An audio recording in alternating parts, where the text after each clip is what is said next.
और मध्य प्रदेश में अब तक का सबसे बड़ा नक्सली सरेंडर होने वाला है। बालाघाट में लाखों के इनामी करीब 10 नक्सली सरेंडर करेंगे और नक्सली लीडर कबीर अपने साथियों के साथ एमएमसी जोन में जो कबीर जिस पर कि 77 लाख रुपए का इनाम था वो सरेंडर करेंगे। नक्सलियों में 4 महिला नक्सली 6 पुरुष नक्सली शामिल हैं और महिला और पुरुष मिलाकर के कुल 10 नक्सली जो कि लाखों के इनामी हैं और अब तक का सबसे बड़ा सरेंडर मध्य प्रदेश का यह माना जा रहा है। प्रदेश के मुख्यमंत्री डॉक्टर मोहन यादव के सामने यह हथियार छोड़कर मुख्यधारा में लौटेंगे। संविधान में विश्वास जताने का ये प्रयास, ये कोशिश जो लगातार उनमें संविधान के प्रति या देश की कानून व्यवस्था के प्रति एक विद्रोही भावना जो देखी, उस भावना का अंत यहां पर होगा और अब मुख्यधारा और संविधान के प्रति समर्पण भाव देखने को मिलेगा। केंद्रीय गृह मंत्री अमित शाह ने 31 मार्च 2026 तक सशस्त्र नक्सलवाद के खात्मे की डेडलाइन दी है और यह डेडलाइन बहुत पहले ही हासिल कर ली जाएगी, ऐसा दावा लगातार किया जा रहा है। बहरहाल सरेंडर करने वाले नक्सलियों में कबीर उर्फ सुरेंद्र जो कि सब जोनल कमेटी के मेंबर हैं, राकेश मान सिंह होली सब जोनल कमेटी के मेंबर हैं, लालटू एरिया कमेटी के मेंबर हैं, नवीन, विक्रम, समर, सलिता, शिल्पा, जरीना, जयशिला, ये सभी सरेंडर करने वाले हैं। और इस सरेंडर के बाद एक और बड़ा सशस्त्र नक्सलवाद पर यह एक प्रहार है, लेकिन इस तरह के प्रहार में खून नहीं बहेगा। इस तरह के प्रहार में संविधान को मजबूत किया जाएगा और नक्सलवाद की कमर बिना हथियार के तोड़ी जाएगी। वासु चौरे हमारे सहयोगी इस वक्त हमारे साथ जुड़ गए। वासु, लाखों के इनामी नक्सली हैं, मुख्य धारा में जुड़ने के लिए अब आगे बढ़ रहे हैं। मध्य प्रदेश का यह सबसे बड़ा सरेंडर कहा जा रहा है। बिल्कुल, देखिए मध्य प्रदेश का ये ऐतिहासिक सरेंडर है, सबसे बड़ा सरेंडर है नक्सलियों के अगर मामले में देखा जाए तो, क्योंकि जिन नक्सलियों के नामों का आप जिक्र कर रहे थे वो नक्सलिज्म की दुनिया में एक बड़ा और जाना माना नाम रहे हैं और हमेशा से लिए पुलिस के लिए, हॉक फोर्स के लिए एक चुनौती जो है वो बने रहे हैं। और जो लगातार अभियान चलाए गए, चाहे वो केंद्र की सरकार की तरफ से हो, चाहे फिर वो मध्य प्रदेश की सरकार की तरफ से हो, उसका एक सुखद परिणाम आप इसे कह सकते हैं। बीते दिनों मुख्यमंत्री डॉक्टर मोहन यादव ने खुद कई बैठकें की थी और कई बार समीक्षा की थी कि किस तरह से नक्सल ऑपरेशंस चल रहे हैं, किस तरीके से नक्सलियों को खत्म करने की जो कवायद है, नक्सलिज्म को खत्म करने की जो कवायद है वो चल रही है। इसकी मॉनिटरिंग लगातार खुद सीएम कर रहे थे और आपको याद होगा कि डीजीपी का पदभार ग्रहण करने के बाद खुद कैलाश मकवाना भी पहुंचे थे और उसके पहले जो डीजीपी थे सुधीर सक्सेना वो भी बालाघाट गए थे और नक्सल प्रभावित इलाकों में उन्होंने अपना दौरा जो है वो किया था और वहां पर जो हॉक फोर्स के जवान थे, वहां पर जो पुलिस के जवान थे, वो तमाम जो अधिकारी थे उनके साथ चर्चा की थी और एक बड़ी विस्तृत अब जो एक रूपरेखा है वो बनाई गई थी कि किस तरीके से जो नक्सल प्रभावित इलाके हैं वहां पर पुलिस पहुंचे, वहां पर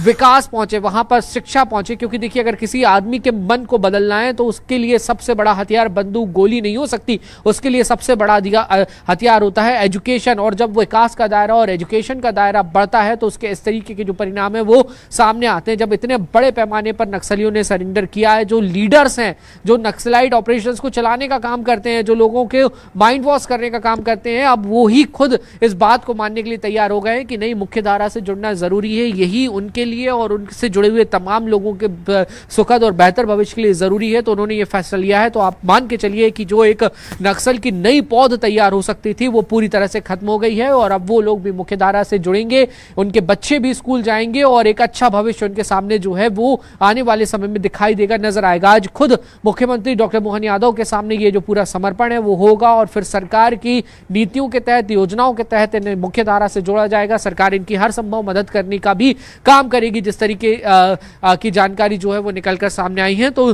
जाहिर सी बात है आज का एक बड़ा दिन है, बड़ी अच्छी बात है। और आप एक बहुत अच्छी बात आप भी आशीष कह रहे थे कि ये जो पूरा सरेंडर है वो संविधान को मजबूत करने वाला है। सब जगह गोली बंदूक और खून बहाने से ही जीत नहीं मिलती, कहीं कहीं जीत इस तरीके के प्रयासों से भी मिलती है और ये प्रयास उसका सुखद नतीजा है। जी, और पहला प्रयास वासु दरअसल यही है सरकार की तरफ से कि बोली से काम हो जाए तो गोली की क्या जरूरत है। और नक्सलवाद जैसे अंधकार का एक ही हल है, वो शिक्षा का उजाला है। और शिक्षा की ज्योति जलेगी तो ये अंधकार भी दूर होगा ही। लेकिन वासु, चूंकि मध्य प्रदेश में तो देखिए लगभग नक्सलवाद खत्म ही है, लेकिन कुछ एक बड़े नक्सली जैसे कि आज सरेंडर करेंगे, ऐसे नक्सली कहीं कहीं छिपे हुए हैं। घोषित रूप से मध्य प्रदेश नक्सलवाद से मुक्त कब तक माना जाए?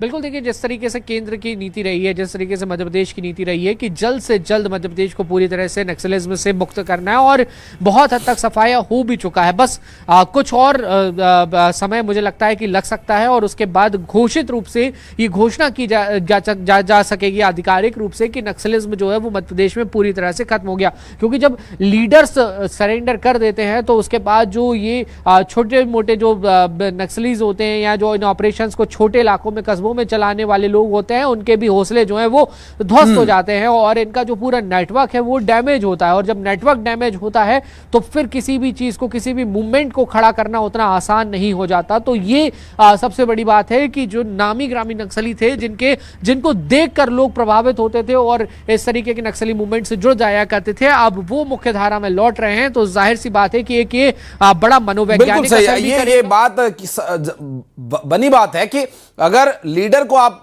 अपने साथ मिलाने में कामयाब है तो उनके फॉलोअर्स तो साथ में आएंगे ही, और लीडर्स ही दरअसल कन्विंस करेंगे वासु उन लोगों को भी ये बताने के लिए कि आप अब गलत रास्ता छोड़ करके ठीक रास्ते पर आइए, पुनर्वास नीति का लाभ उठाइए। और यह संदेश है उन सभी लोगों के लिए जो किसी भी तरह से अभी भी सशस्त्र नक्सलवाद के साए में हैं, उस काले साए से निकलें और संविधान की रोशनी में अपने जीवन और बच्चों के भविष्य को सुनिश्चित सुदृढ़ करें। बहुत शुक्रिया वासु आपका इस पूरे मामले पर जानकारी देने के लिए। बढ़ते हैं आगे, मंदसौर से खबर, जहां तीसरे दिन भी शामगढ़ बंद है।